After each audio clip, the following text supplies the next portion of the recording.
দাবিতে সবাই লড়বে।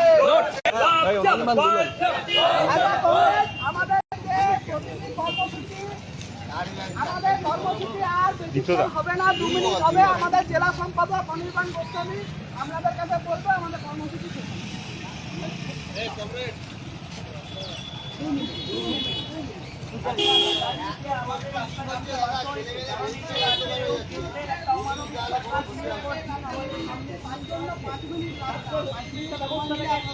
জনজগতের মধ্যে সৃষ্টি করে দিয়েছে, তাদের বিরুদ্ধে আজকে আমরা দেখতে পাচ্ছি নিট ইউজির মতো পরীক্ষাগুলো দিনের পর দিন একটা চরমতর দুর্নীতির জায়গায় যে আজকে সেই পরীক্ষাগুলো ক্যান্সেল হয়ে যাচ্ছে দিনের পর দিন। আজকে আমাদের এই লড়াই আন্দোলন তার জন্য, এবং আগামী 4 জুলাই আমাদের সারা রাজ্যব্যাপী দেশব্যাপী আমাদের 4 জুলাই ছাত্র ধর্মঘটের ডাক দেওয়া হয়েছে, এবং সেই ছাত্র ধর্মঘটকে সার্বিকভাবে সফল করতে এবং কেন্দ্রের যে অমানবিক সরকার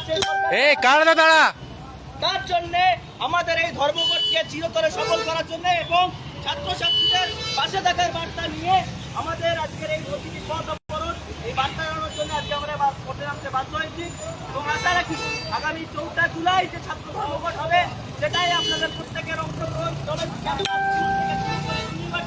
প্রত্যেকটা জায়গায় আমাদের এই অবরোধ চলবে। তাই জানিয়ে ছাত্রছাত্রীদের সংগ্রামী অভিনন্দন জানিয়ে আমি আমার যে প্রতিটি অবরোধ কর্মসূচি সেটা আমরা এখানে সমাপ্ত করছি। জিন্দাবাদ, জিন্দাবাদ।